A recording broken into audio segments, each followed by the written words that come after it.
Today's video is sponsored by BetterHelp.com, and I've been with them for a long time.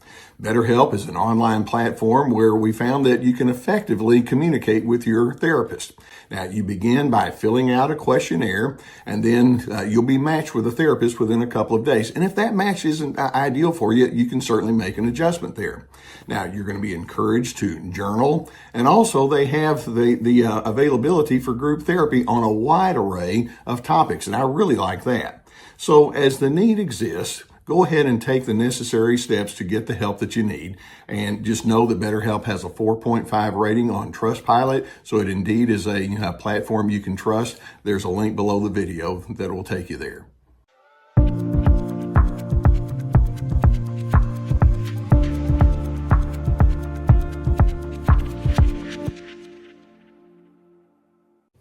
Hey Team Healthy, welcome to another episode of Unbound. This is where we go into questions and comments that you all have sent into. Today, I want to start by just simply asking you the question. When you see the narcissist in public, does that public image that they portray match pitch with what you know to be true behind the scenes? Well, when we're talking about narcissists, the answer is likely to be, oh no, there's a great deal of inconsistency there. Narcissists are very agenda-driven, and by that I mean they want to be seen as somebody that's much better and bigger than they really might be, and to them, honesty doesn't work. Image is what works, and so if they have to fudge or cover up or give false impressions, they're quite willing to do so. So I'm going to go into two different scenarios here that we have that illustrate this so strongly, and I suspect that many of you have been exposed to this, whether it's with someone you work with, someone in your family, friendships, or acquaintanceships, I should say, or who you're married to, etc. Okay, the first person writes in and says, "My kids are on their own now, so I was able to finish my college degree." Congratulations. And by the way, just as on a personal thing, I was 15 years old when my mother finished her college degree. She had started her degree and then for various reasons was unable to finish. And then when she was 38 years old, I was 15, she finished her degree. And it was such a delight to see my own mother walk the stage. So I'm real proud of this lady who writes this in. She goes on to say, "My husband has never been very attentive to me, and he makes it clear that he has to be the alpha male wherever he goes. For my graduation, he insisted on having a very nice party, hiring a caterer and having friends over. Thank you very much. Ever since then, he's been reminding me about how grateful I should be, and then ... nonstop. It's been a long time since I felt love from him. How do I get him off my back?" Well, first, let's ask the question, what is this husband's agenda? And you can pick up on this by going back and looking at this woman's depiction. It's clear that he has to be the alpha male wherever he goes. So the alpha male is the one that says, that implies when you see me, you're seeing the top dog, and I do everything right. And if you want to filter your decisions through me, I think that would be an excellent idea. And so these individuals have to have a better than good, a better than excellent kind of a reputation. And so he's seizing upon his wife's good fortune. She put herself through college, way to go. And it's like, now we're going to make this about me. And it's kind of sad to think that that somebody would do something like that, and yet that's the way narcissists operate. It's like, well, I'll take any opportunity that I can to try to make myself look good, and if I have to do it on someone else's back, I'm willing to do that. So we could say right up front that with his wife, and let's say they're 40 years old. I don't know how old they are, 50, who knows. But it's very appropriate to say, "Hey, congratulations, honey. I'm really glad that you did this, and I'd like to throw you a party." That's a great thing to do. And so what he's doing is he's taking a very positive and an honorable kind of thing and then turning it into something different. But then this business about him hounding her for compliments afterwards. You know, it's one thing, and I'm sure she must have said, "Thank you so much. I had a really nice time. It was great to have my friends over, and it was a really good deal." And you know, here she is. She's feeling like she's accomplished something. But the bottom line is the narcissist cannot stand having someone else regaled when that someone else doesn't share the stage with them. And so he's wanting everybody to think, what a great husband you are to do this on her behalf. And they have to be seen in good light. And so when you say, how can I get him off my back? Well, let's understand you can't make him be anything other than what he is. And so you're going to have to decide, well, if I stay with him, this is probably going to be a part of what I have. I do think that it's reasonable for you to let him know. You really did do something nice for me. I so enjoyed my time at the party, and I so enjoyed the way that it all played out. I don't know how to say it any other way, but thank you. And then if he comes back and says, well, I just think you're ungrateful. You didn't do all the right things. Then I'm just going to go ahead and say what I said was thank you. And I mean it. I appreciate having a good time.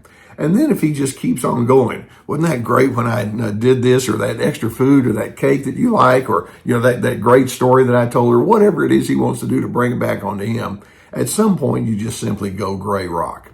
And I'm sure that she's been through this road before, down this road before, and it's like, I don't have anything new to say. If he wants to interpret you as being ungrateful, then I think you have to ask your own self, how accurate is that? And if the answer is he's not very accurate, and the fact that she says I haven't felt love from him, it's not like he's doing it because he loves you. It's because he's doing it because he wants people to love him. Understand what your truth is, and I'm hoping that you can sit confidently in the notion that says, well, I don't have any particular reason to have to defend myself. You've heard me say many times over, why defend that which needs no defense? Move forward, and then with the idea that says I'm dealing with an overwhelmingly insecure person. I don't have anything new to say, and he can have whatever opinion he wants to have. I'm satisfied with the way I've managed that. And there's so many times when you're with a narcissist and you know that person's going to stick around with you that you kind of have to take that whatever kind of a position. Let's take another one here. It has a similar kind of a feel to it. This person says, all my family and friends know that my husband is a loose cannon. He's had many jobs, all in sales. Sometimes he's fired. Sometimes he just quits out of frustration. And he's the kind of person who makes a lot of money, then loses a lot of money. He complains that I don't back him in public, but that's due to me being so tired of his endless bragging. Plus, he's very secretive about time and money. I don't like him most of the time. He wants me to praise him constantly, but I just can't. He tells me I'm a cynic, and sometimes I wonder if he's right. Okay, first of all, again, let's go back and ask, what is this husband's agenda? And just like the first guy, I want to look good. Now, if he's had a work history where he kind of, jobs are just kind of easy come, easy go, and he's just kind of got a frivolous kind of an attitude about it, okay, speaking personally, that would scare me a bit too, because I'm the kind of individual, I'm guessing like this woman, who likes to have a little bit more consistency and steadiness, and he doesn't provide something like that. The fact that he has a history of many jobs, and then sometimes he's fired, sometimes he leaves in frustration, tells me that there's something really off about his decision making. There's something really off about who he decides to go in with. And all right, I'm just using a little common sense. If I've lost multiple jobs, I'd feel pretty uncertain maybe, or insecure. But this guy, it's like he's constantly bragging. And so there's a real feel of phoniness here, or maybe there's another word we could use, and that would be the word chameleon-like. Narcissists are so skilled at trying to present themselves to look a certain way, depending on who happens to be in front of them. And then this wife is saying, I just don't like him most of the time. She's seen how he operates and the fact that he's secretive, and apparently he's irresponsible with money, and then he's hidden about time. There's a part of her that says, I'm just fed up and all. So then we go to the question. He tells me I'm a cynic. Maybe I am. Is this wife to someone that needs to start apologizing? Okay, I'm putting myself in that wife's position, and I'm thinking, Maybe she should be put up for sainthood. I don't know, because I don't know this person, but I'm not going to go with that cynic kind of thing. How about fatigued? Maybe she feels fatigued. That's very different from her being a cynic. But a cynic is somebody that's just so pessimistically driven that they can never arrive at positive kind of conclusions about hardly anything. In this case, there's a reason that she feels this way. It's like, well, I've got this great job. I'm going to make a ton of money doing this. And she's thinking about the last 15 jobs that he's had. And it's like, well, the proof is in the pudding. That's not cynicism.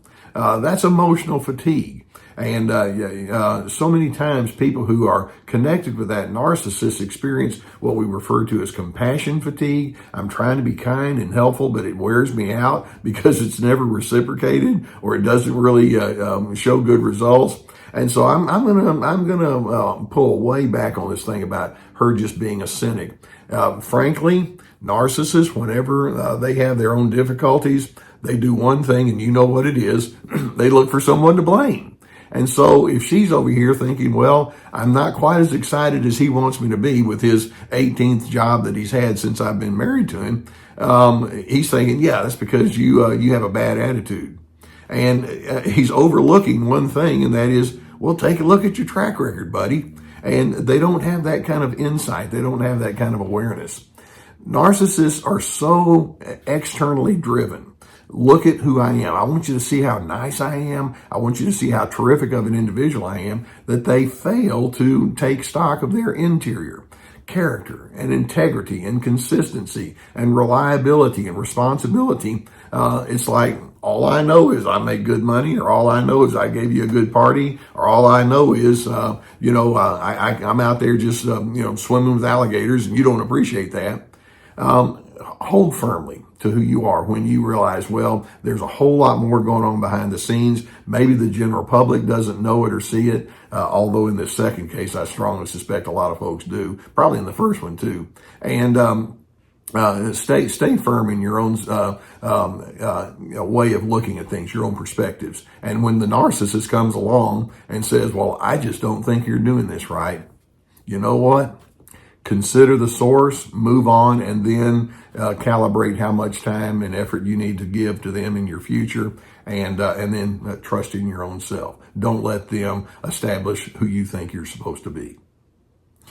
Thanks to both of these who have written in with these comments, and I really appreciate it when you are willing to put yourself out there. If you have any of your own that you'd like to send, please do so, and we'll keep these going. If you haven't already hit that subscribe button, please do, and we'll keep more videos coming your direction. Now, you know that I'm a huge proponent of therapy, obviously, and that was my entire career before I retired. And as you have a need, sometimes it can be very good for you to have a therapist who can help you sift these kind of things out, like what we talk about here on this channel. You know that we have our sponsor, the folks at BetterHelp.com, with a whole team of licensed professional therapists. They're not life coaches, they're therapists. If the need is there, go to the link beneath the video and get the help that would be warranted. Also, make sure you go to my website. It's an enormous website with lots of resources on there. I'd like for you to check out my courses. It's something that you would just systematically work your way through. I put a lot of effort in putting them together.